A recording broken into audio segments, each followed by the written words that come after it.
Hello, everyone, and welcome to It's Sybil. I am Sybil Wilkes, and today is our day with the one and only Myra J., the one and only Kwyn Riley Townsend, is it Townsend Riley? Townsend Riley. Townsend Riley. I get it. But then I knew that Cam had Riley, so never mind. It's good to see you, Kwyn. Nice to meet you. And of course, Stephen Hill on a set. I swear he's on a movie or a TV set somewhere. So let's start with you, Stephen Hill. What movie set are you on today? Because you can't be sitting in a car in the rain.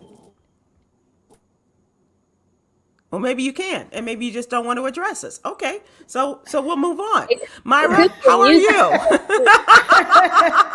I will be Stephen Hill. Yes, I'm on a very important movie set, and I'm driving. Yes. I'm here filming Fast and Furious 27. I'm driving this ark. Noah's Ark 2, he says. Okay. We are having difficulty. What did he say? He said he's in Noah's Ark 2. As far as I can tell, I only got to the 2 part. And so, Kwyn, how are you? What's going on? I'm doing good. We're in our second week of classes, and it's kind of just interesting. We had a survey go out to students, and out of the 7,000 students that are here on campus, only 16% of them are vaccinated. 2 by 2. What? Of course, a man would interrupt me while I'm my God, it's my turn.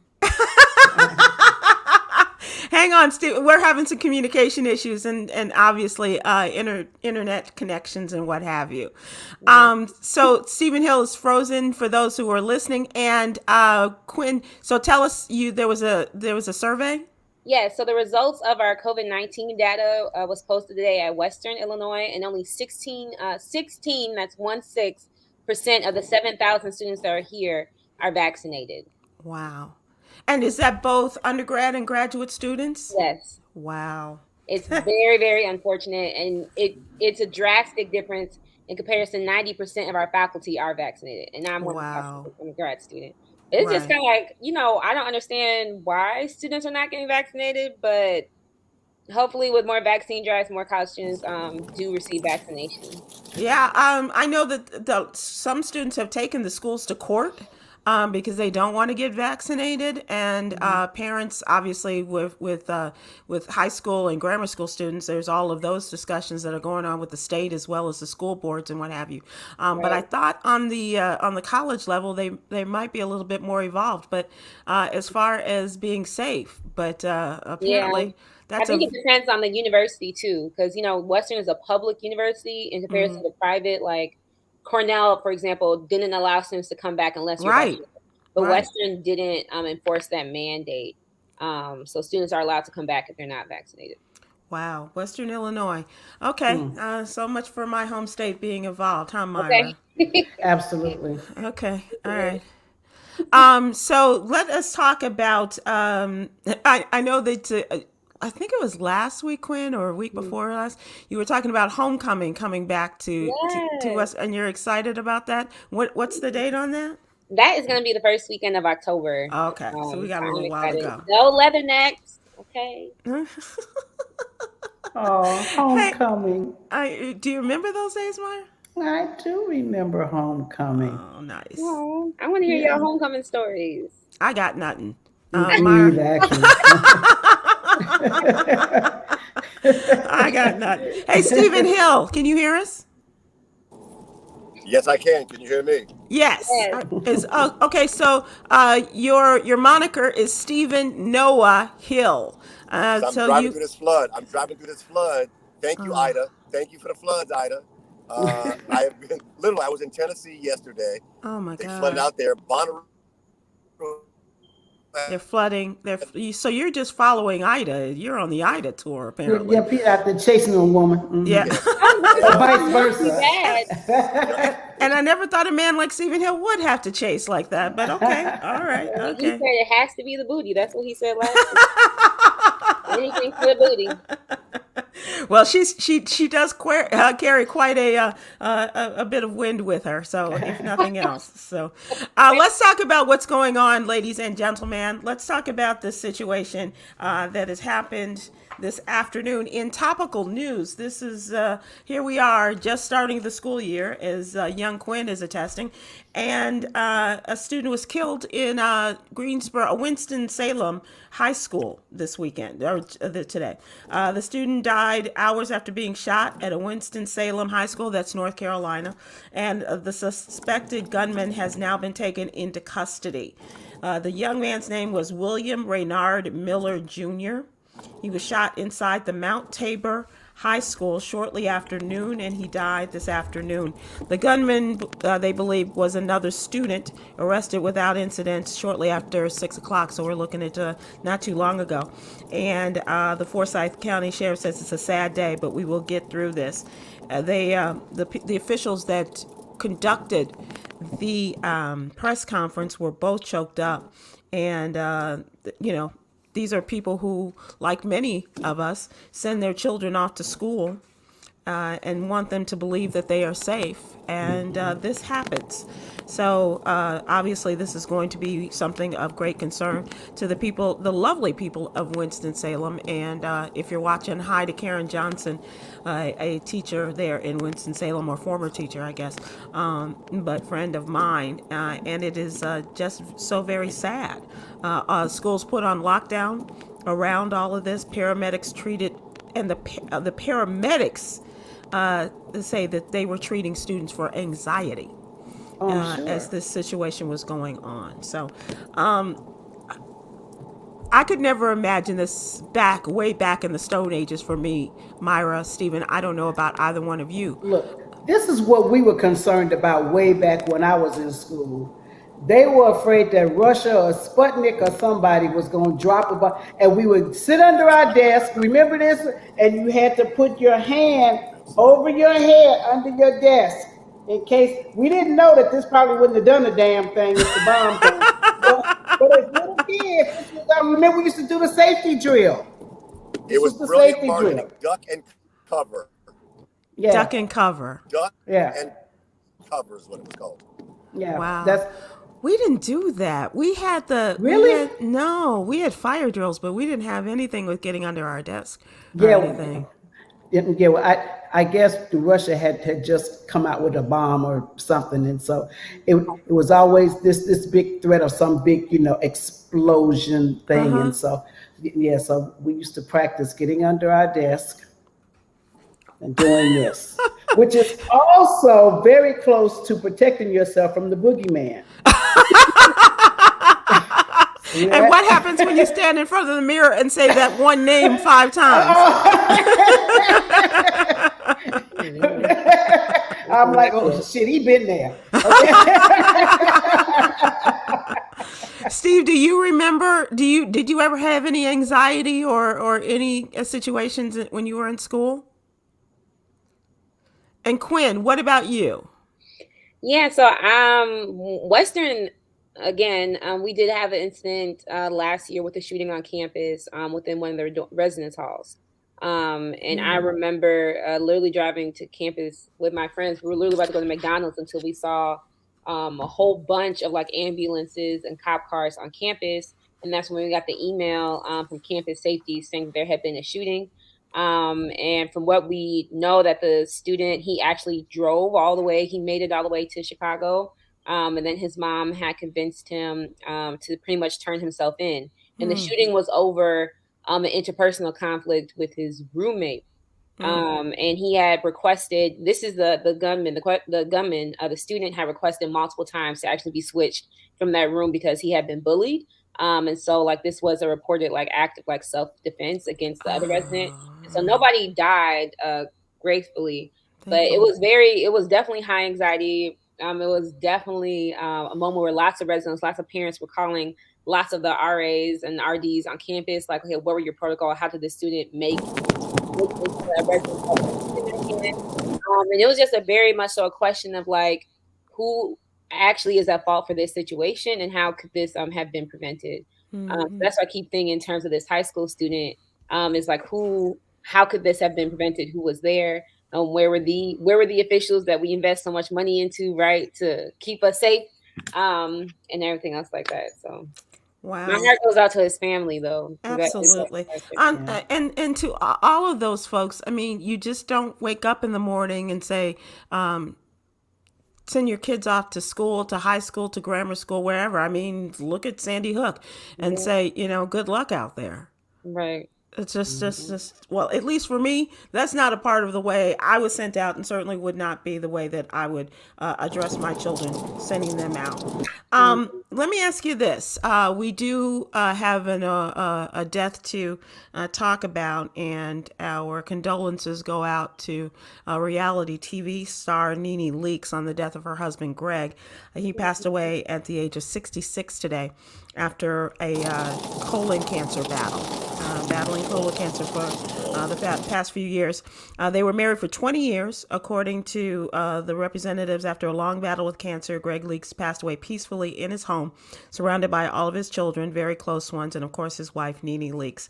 And so they are apparently, according to the reports, Greg Leakes did not want a funeral. He is going to be cremated, and they're going to have a celebration of life in the future. But as I said, he and Nene had been together for over 20 years, and he was 66. I had met him, but I didn't know him. You know the difference, right? But he was just such a nice man. And maybe that was balancing off of Nene. I don't know, because Nene's a lot.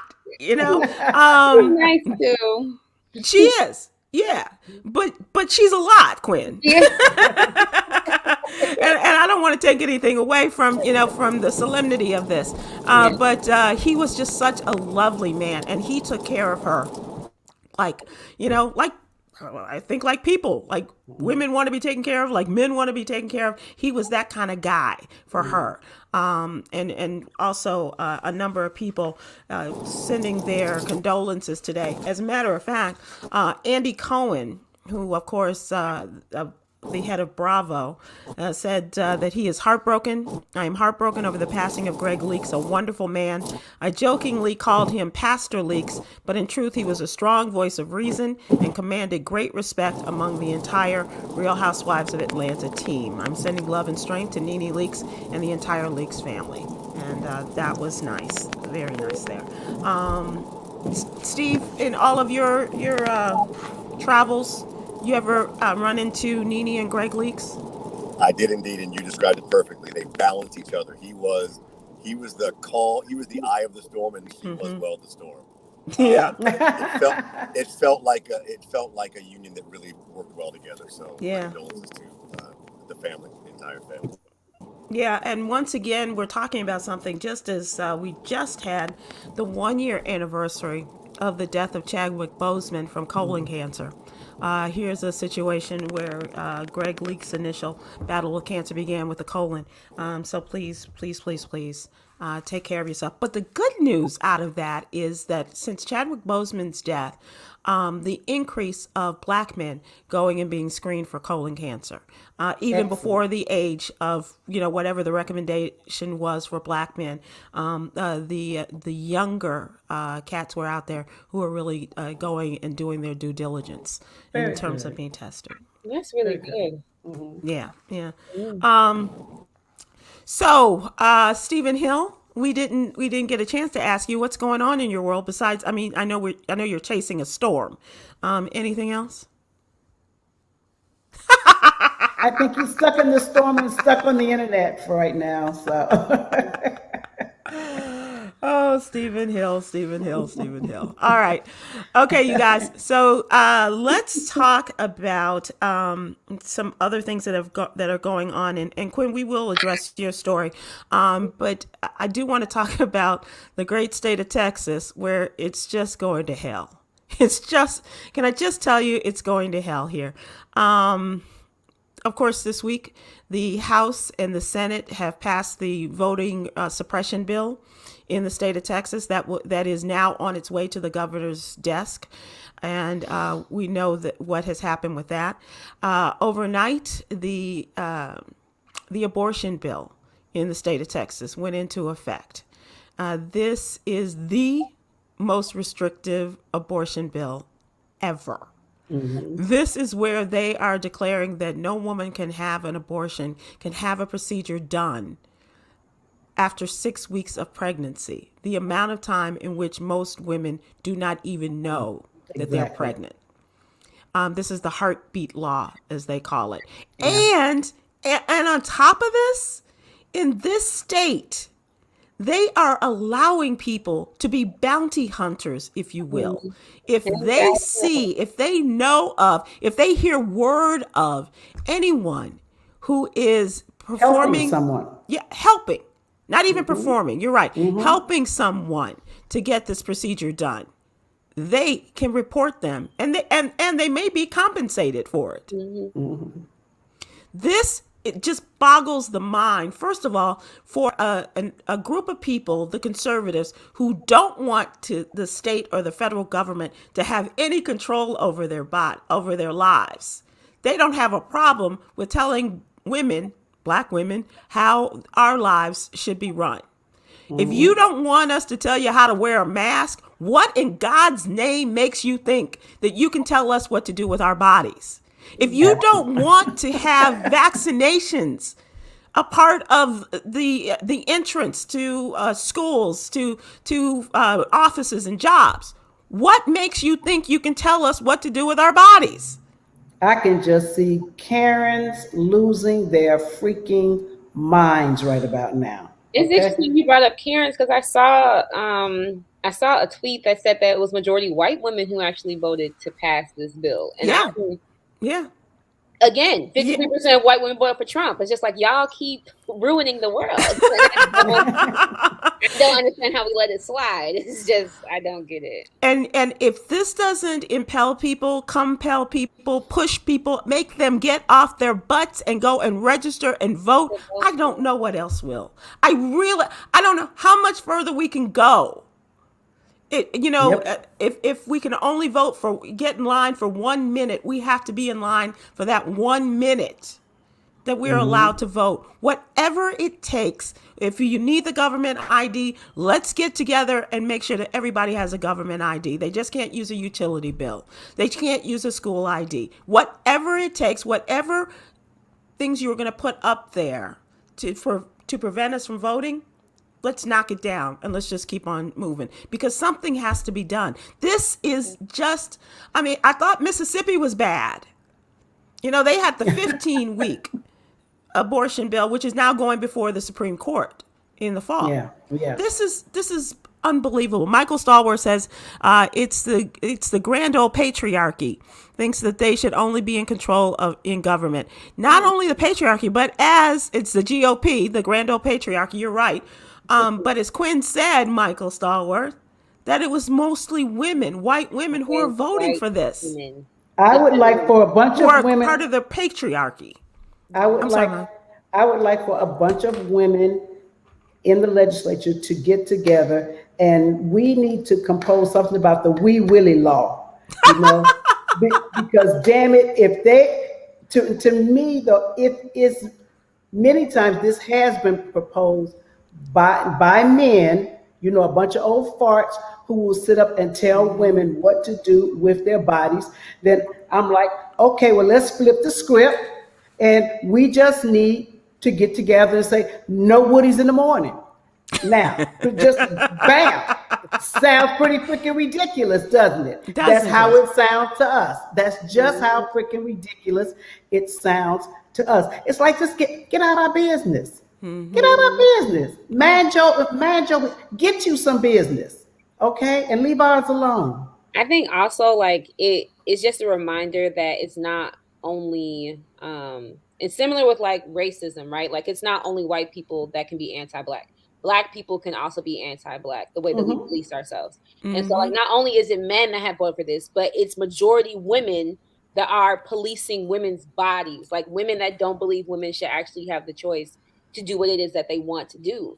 And that's really alarming to me, because it's as feminists, as a proud feminist, it's just when did we as women all of a sudden attack each other in this type of political stance to say, as another woman, you do not have the right to have a choice over your own body?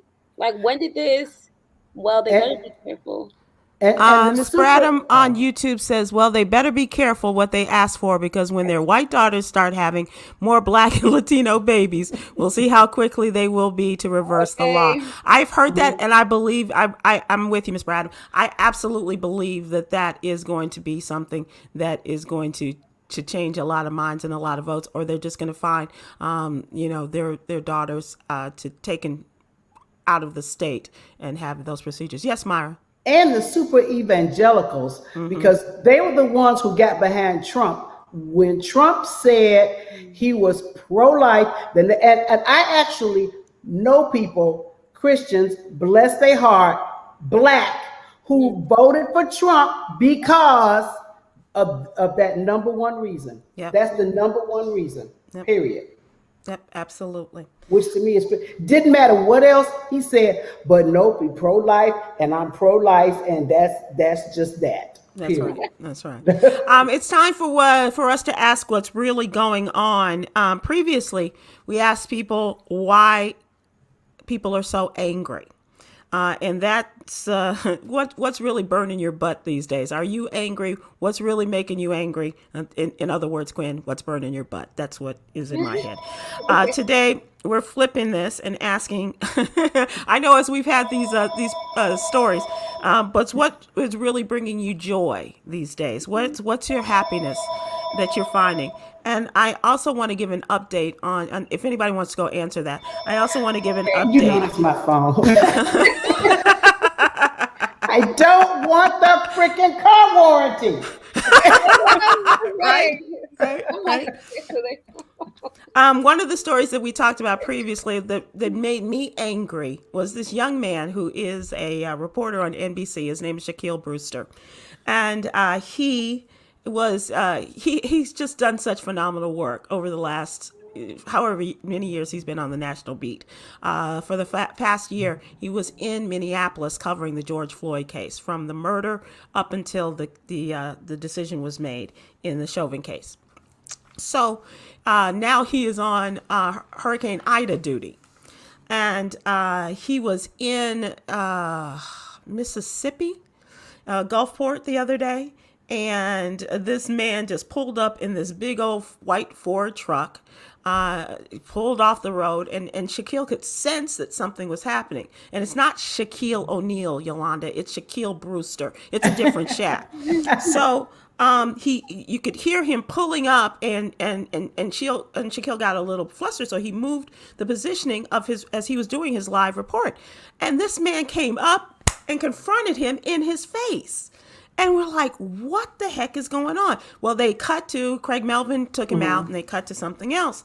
Now it has been announced that Mississippi police issued an arrest warrant for this man. Wasn't even from Mississippi, an Ohio man who they say confronted Shaquille Brewster on live TV. The man has been identified as Benjamin Eugene Dagley, when they give the full three names. Okay.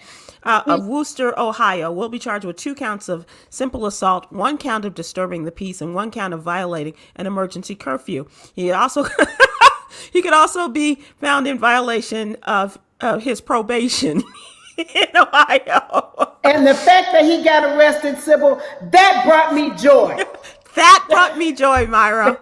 Exactly. So, Mississippi. Wow.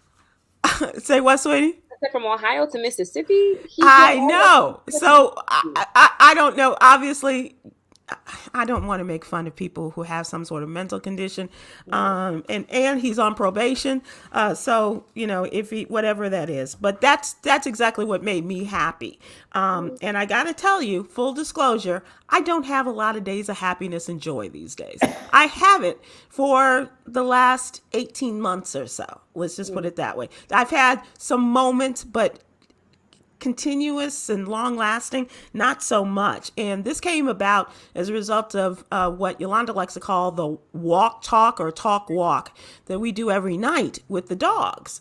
And so last night, Ward White asked me, when was what makes you happy these days? What's giving you happiness? And I really had to admit, I couldn't think of anything. I have not been in a place of great joy or happiness, or I'm kind of like, people say, "How you doing?" I honestly, the thing that I say is, I'm hanging in. That's where I am. I'm hanging in. So I'm not feeling a lot, and I will tell you that this story brought me joy that they found this character and then he's been arrested, and that my Shaquille, my Shaq Brewster, can go back on the streets and do the great job that he's been doing.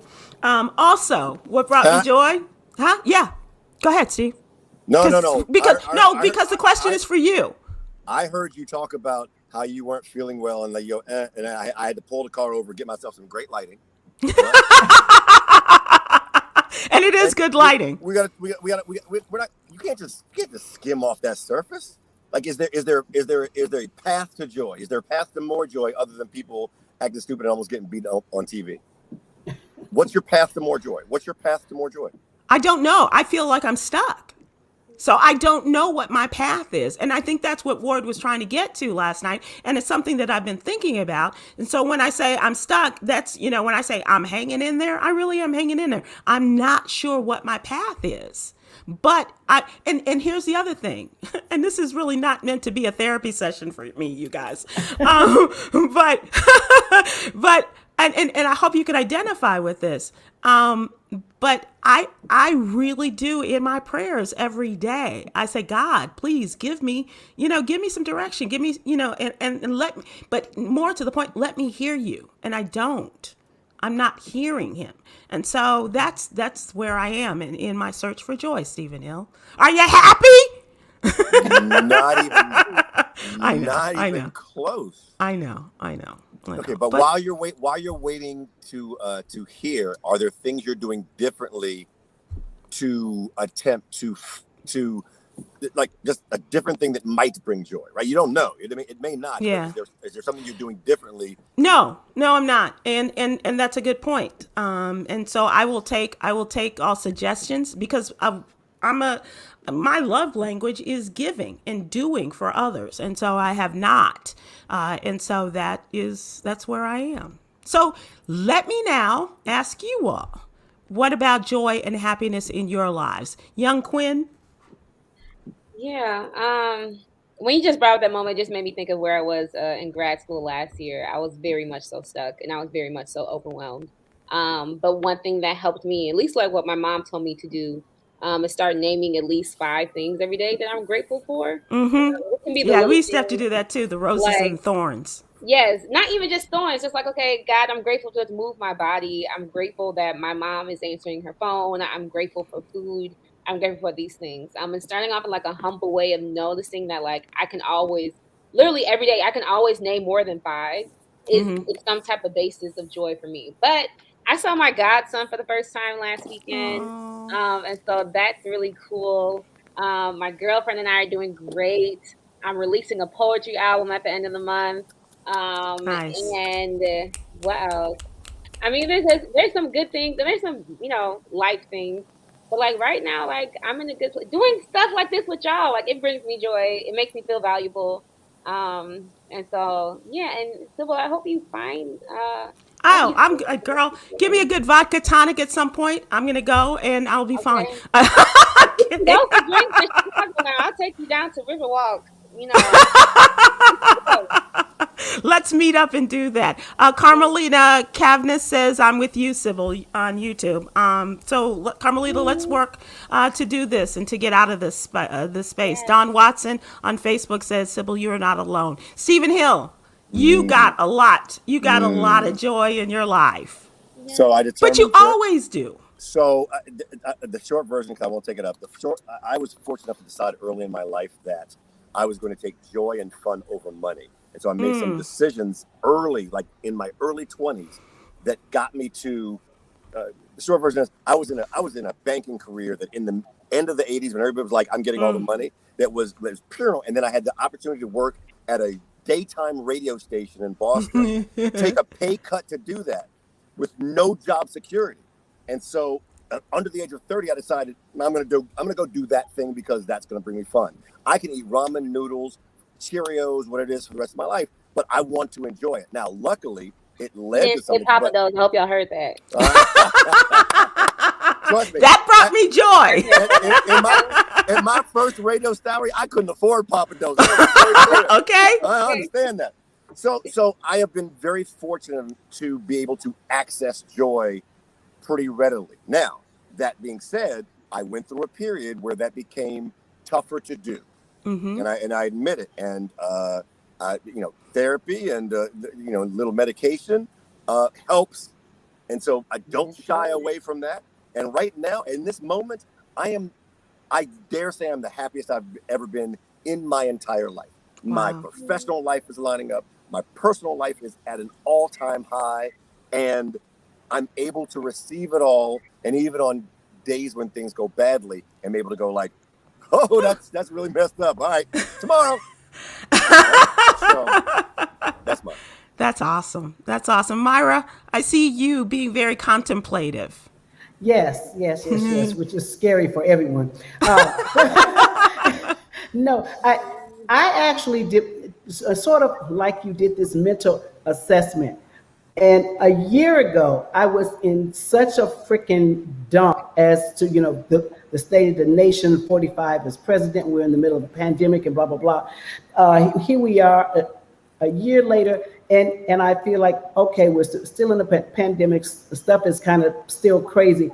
But I made the decision that no matter what other people decide to do, if we shut down again, I'm going to handle it better this time than before. If I need to take online therapy to help me get through it, cool. My woosah is traveling. It's a couple of places that I have planned to go to real soon that have been put on a little funky list. But that's okay. We're gonna go around them to somewhere else. I still don't want the damn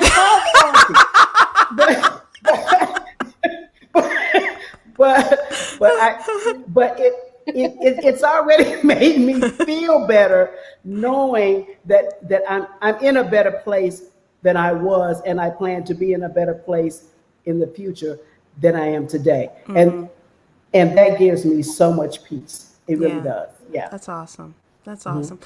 Someone did message in, I believe on Facebook, said we need some weed talk with J. Anthony Brown. So perhaps too is maybe.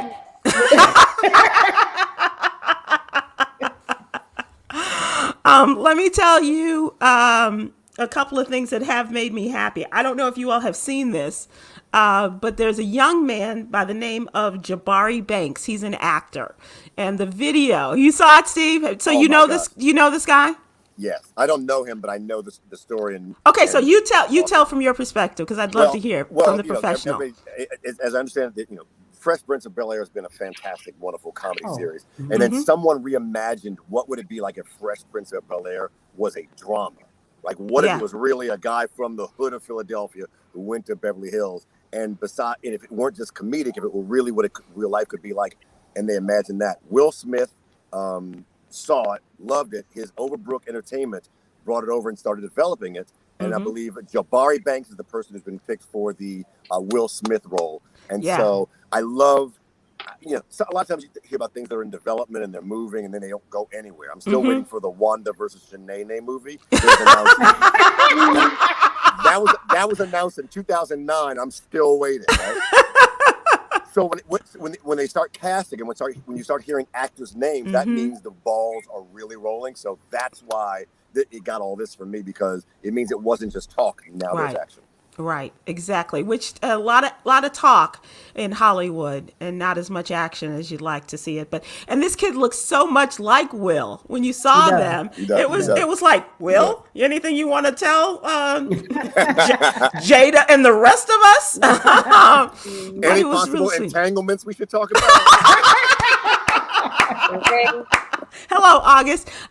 So I don't know if you were a Fresh Prince fan growing up, Kwyn. Probably reruns for you. But Will Smith has always been fine to me. It's always Will Smith, Denzel Washington, and Idris Elba, Michael Ealy, Blair Underwood. Like, he's okay. The top five. There's your Mount Rushmore. Yeah, I'm not gonna watch the rerun. Probably not. I don't do well with those. You won't watch the reboot? Mm-mm. Really?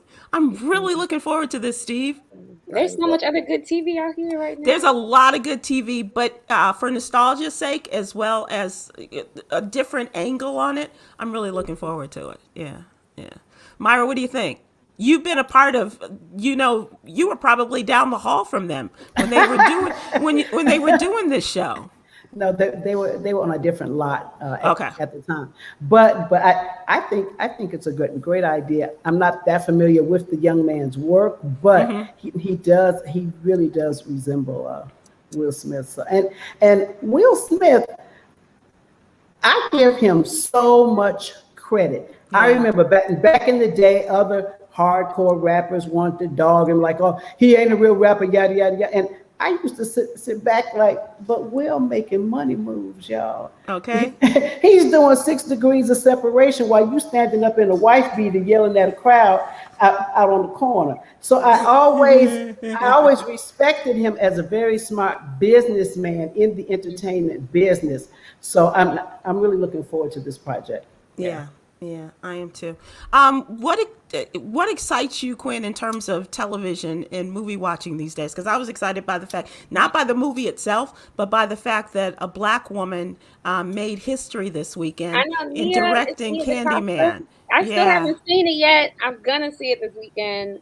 Don't even say it. I know, that's why I haven't said the name at all. I haven't said the name. Okay. Okay, the devil is a lie. I ain't. La la la la la la la. I was gonna see it though. I'm so excited. I just feel like all of these Black creatives, on top of just like this new twist on things that's coming out. I just finished watching The Ozark on Netflix, but I'm gonna get clickbait.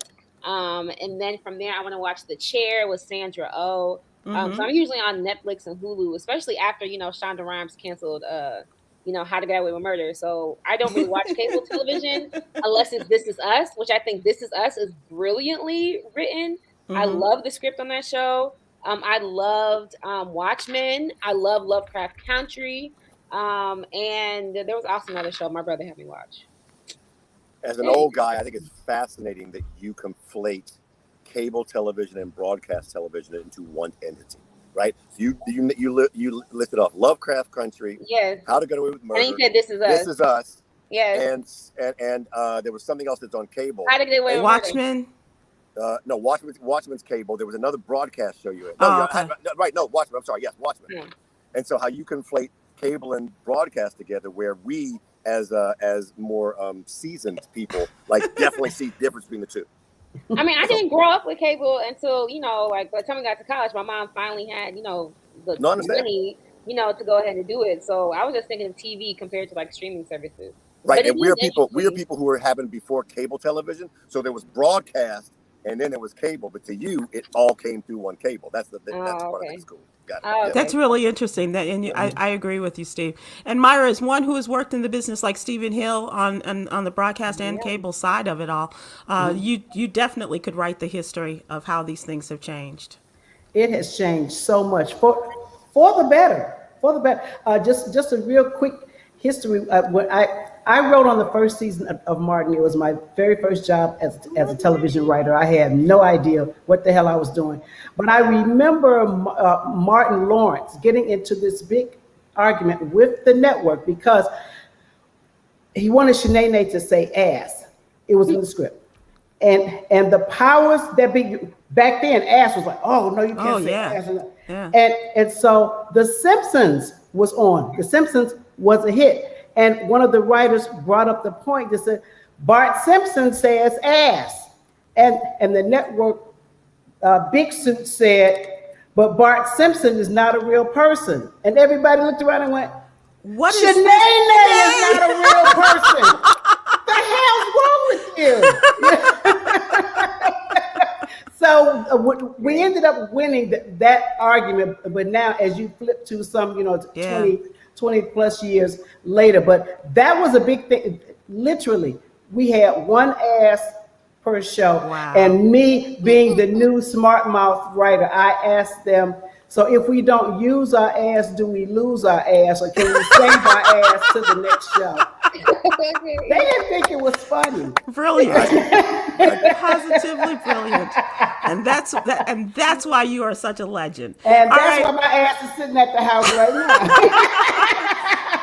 And aren't we the luckier for it? It's now time for us to look at what you need to know news. That is our newsletter. And of course, we ask folks to join our news crew. The What You Need to Know subscription is available. It's absolutely free. Please go to sybylwilkes.com and sign up, and it'll be in your email box every Monday through Friday morning. It is now time for our social justice youngin, Kwyn, to talk about her story today is about the FBI report confirming hate crimes are at a 12-year high. Yay! Sorry, Kwyn. What?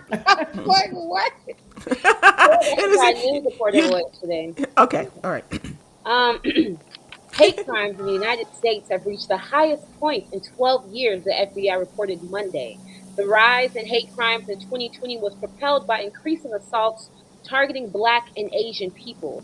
The FBI Uniform Crime Reporting Program defines a hate crime as a committed criminal offense that is motivated, whole or in part, by the offender's biases against race, religion, disability, sexual orientation, ethnicity, gender, or gender identity. This is the sixth time that the number of hate crimes has increased in the past 7 years. There was a 6% increase in 2019. It was about over 7,500 hate crimes reported in 2009. So of course we can correlate the number of hate crimes to like who was actually in office in like the White House, what was going on like politically, but also socioeconomically during that time. And so the FBI report said that 3,633 hate crimes were allegedly perpetrated by white assailants, while only 1,309 were allegedly by Black assailants. Attacks targeting Black people rose from 1,930 to 2,755, and the number targeting Asians jumped from 158 to 274. But of course, the numbers are always a bit skewed because not everybody goes to police to report a hate crime. So of course, there could be a lot more that we don't know about. Yeah, absolutely. Stephen Hill, I remember earlier this year we were talking about the Black on Asian hate crime. There was a lot of reports of that, and the unfortunate situation is that minorities beating up on minorities. But this is just the whole in general. Hate crimes is a disturbing. The increase is a disturbing statistics, and where do you go from here? How do we dial back the numbers? How do we dial back the numbers and I don't want to have a kumbaya moment, Myra, but just thinking in terms of where do we start in bringing down the level of hatred and violence? So I think we put a pin in this and remember this date, right? September 1st, and come back September 1st, 2022, and find out what's happened in the previous year. Because like Kwyn alluded to, you can tell about who's in office. And I would like to believe that these statistics are directly correlated to the amount of hate that was not only allowed, but promoted by the person who was previously in office. And I'd like to think this calmer tenor that is being taken by this current president will permeate society. It probably won't to as full as we'd like it to, but I'd like to believe there'll at least be some kind of shift. Now I'm optimistic. I'm trying to bring joy, but I think that's it. I mean, that's a year from now we'll be able to tell because Biden will be in there that almost a full year by the time these stats come out, and so hopefully it'll be something different. Good point. That's a really good point, and we'll be close to still maintaining some sense of civility and good manners in the United States House and Senate. Good luck with that. Okay. I was trying to find a blue patch of sky out there somewhere. This is not amongst the good news either, but the extra unemployment benefits that have been provided over the pandemic, first $600 a week, now $300 a week, coming to an end this weekend. in all times Labor Day weekend, that the extra pandemic benefits are coming to an end, and hopefully, and they've already been stopped by a number of states. But as the variant cases increase, hospitalizations, and those folks that have benefited from that extra $300 a week, extra 13 weeks of benefits and benefits for the self-employed, that's going to come to an end. That is our story in the newsletter, as well as HHS declaring climate change now a public health issue, which I think is fascinating. And the fact that we are looking at climate change in such a different and more of a well-balanced look at it, and how it affects us in so many different areas of our lives. But definitely the Health and Human Services is rising to meet the challenge, according to the HHS Secretary Xavier Becerra. He says the Federal Health Department is creating a new office to address climate change as a public health issue, which will strengthen the president's commitment to climate change, but also environmental justice. And that's something that we hear more in our community, and or we should say environmental injustice in our communities, that we should be focusing on a lot more. But it's great that the government is also taking a turn and a look at this. If you look at places like, let's look at Flint, Michigan. Let's look at Jackson, Mississippi, just to name a couple. Let's look at Chicago. Absolutely. And of course, my favorite story was in our business section, and the fact that Lil Nas X is getting back with his old employer, Taco Bell. And I'm so proud of him. I'm so proud. He's great. He really is great. And Stephen Hill, you got some Lil Nas X information. You have any stories, any memories or thoughts about Lil Nas X? I just love the way he is living this entertainment life. I love what he is doing, and that he is unafraid to do it in an environment that's not always inviting. He is paving the way, and I love it. And I love them. I love that my nephew, my Luca loves Lil Nas X. Like, he loves Lil Nas. He's fascinated by the structure of the songs and the visuals. Interesting. And at 10 years old, if I'm going to be honest, I don't know what that all, like, I don't know. Like, I don't know what that is, but I encourage, it's like I feed that sneeze with pepper. Like, you love this song? Good. Let's dance to it. Let's sing around to it. Right. Yeah. So, which makes you the best uncle ever. We'll see. We'll see. Which is why everyone should be treated with respect, because the person who's handing you them sauce packets today, okay, could be one of the endorsers tomorrow. Yes, exactly. You never know. You know, I saw that in a different way. Be careful whose feet you step on today. They may be attached to the ass you may be called to kiss in the future. I saw that in a bar in I don't know, on some cruise, Tom Jordan cruise.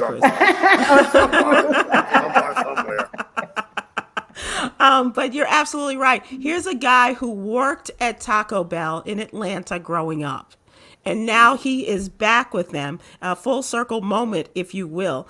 He is now continuing his partnership with Taco Bell, and he is just making history as not only as a Grammy Award winner, but helping Taco Bell in continuing their as their slogan is, to live Más. Mm-hmm. You know, as this contributor that he is now aligned with them to be, not only in making a cameo in a commercial, but he's also working with them and their foundation. And this is, as the Chief Impact Officer, he is encouraging people to get involved in their foundation. And they have scholarships and grants every year, providing young people who feel that they have some barriers to their education or to doing their art. They provide these grants and scholarships to young people, and that's exactly right up Lil Nas X alley. And so I'm just wondering if they knew before they saw his latest album cover if they were quite sure about this. But Lil Nas X is just there is getting nothing rolling wrong out. with that album cover. Let him live. Lord. And so let's be clear. It really fits with Taco Bell that has spicy hot food. Like Taco Bell gives you burritos that make you feel like Nas X sliding down a pole to twerk on the devil's lap. Right? It's perfect branding. It's perfect branding. Man. Somebody saw that and said, Mas Nas, Mas Nas. I love it. Do you, Nas X? Do you, Lil Nas X? Do you? That's exactly right. Yeah. So I'm really happy for him, and I love to see where mainstream America is reaching out and understanding that you got to do this. You got to make those connections, and as you say, Stephen Hill, so brilliantly in that visual that you just painted for us, how that commercial is going to run. Hot burritos will slide through you like Nas slides down.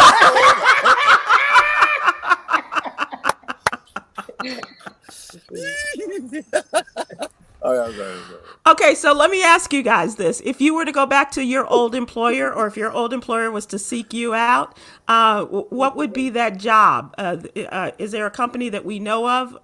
Or is that, did anybody... If did anybody have a job with a McDonald's or somebody like that, perhaps McDonald's might come back and say, Myra J., you're a brilliant writer and actress and comedian. Come back and work with us. Is there a company?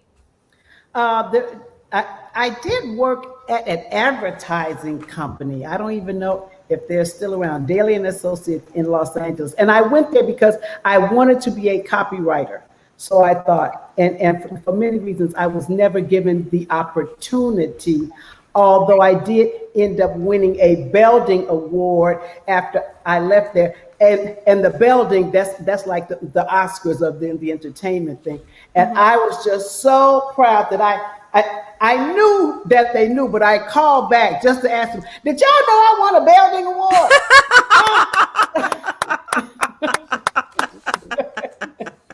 I love that, Myra. I absolutely love that.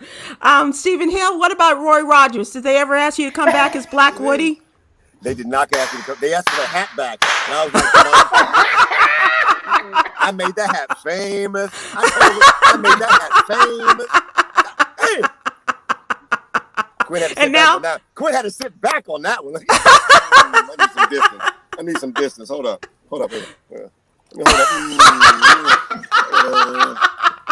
Oh, Wilbur.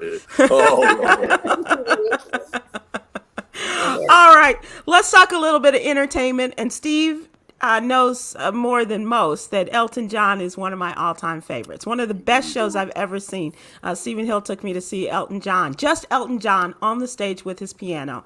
And it was one of the great nights of my life. And so, and it took me way back. Now, Elton John is not going to let all of this great new talent go to waste, nor is he letting the pandemic and the quarantining keeping him away from working.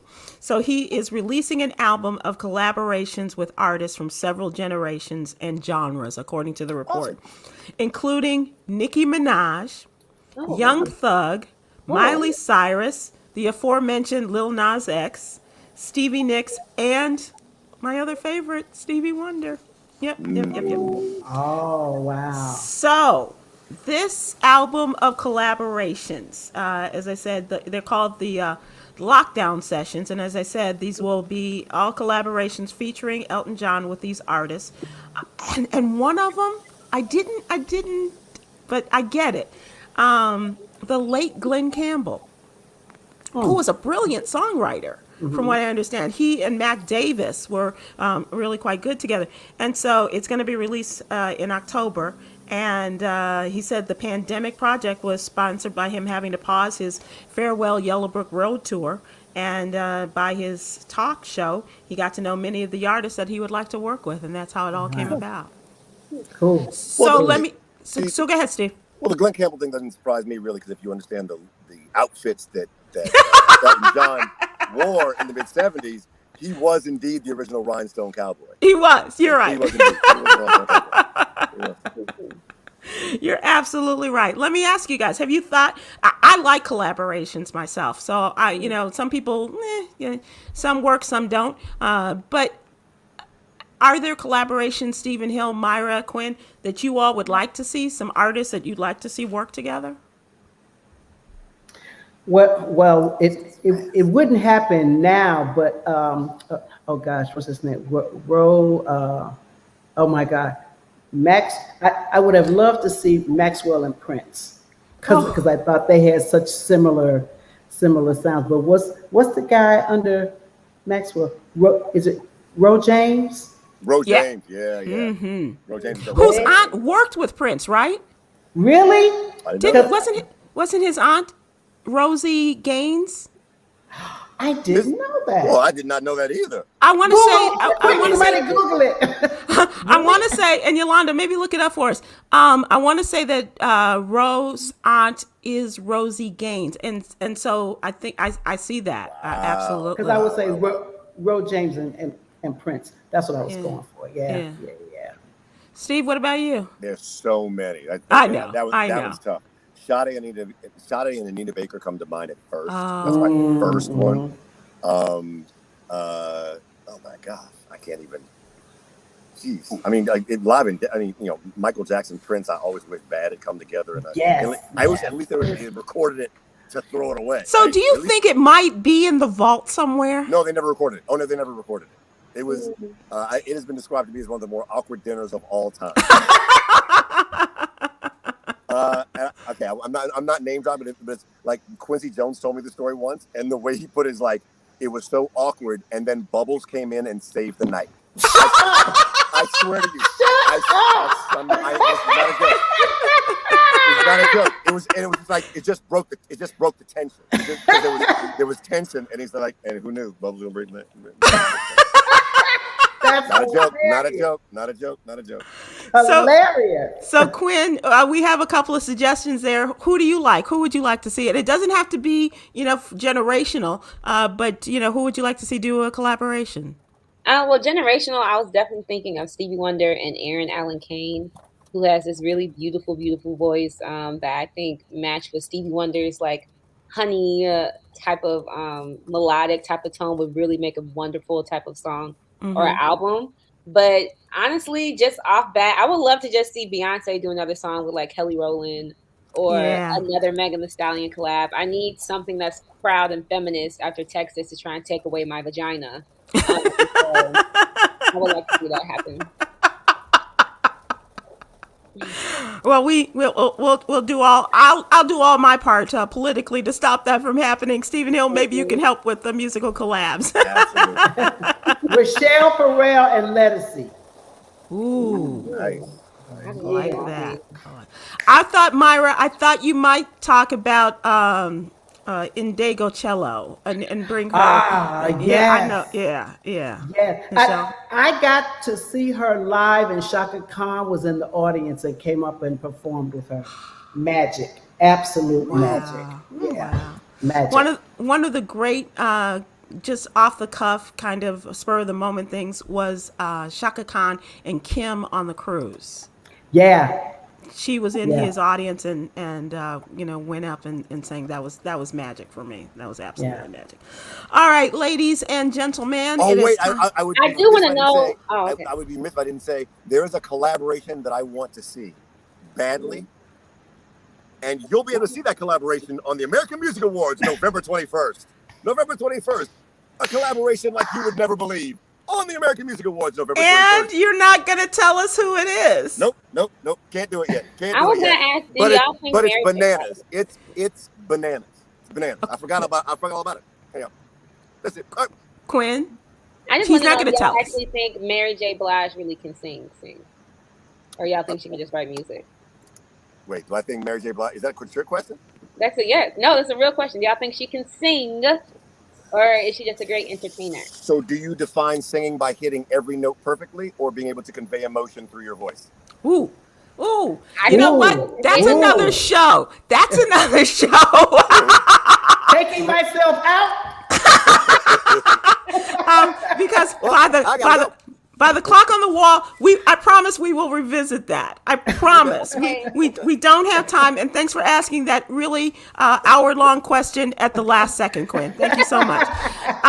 Now it's time for Yogi's Jewels, and put your energy and focus on the things that you can control. So, inhale power, exhale defeat. And you know what? You swallow all but defeat. Okay. All right. Thank you very much, ladies and gentlemen. Thanks for joining us. Please, Kwyn, give people quickly your social. Oh, yes. Please follow me at Kwynology. That's KWYNOLOGY. My album drops September 19th, y'all. So please download it. We should have an album drop party, Kwyn. I am. I'm having one in Chicago. Okay. All right. Then we'll follow you on that. Stephen Grant Hill, as he's parking somewhere in the dark. Well, I'm driving now.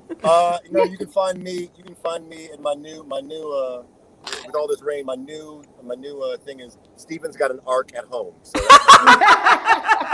that's my new that's what I'm going with.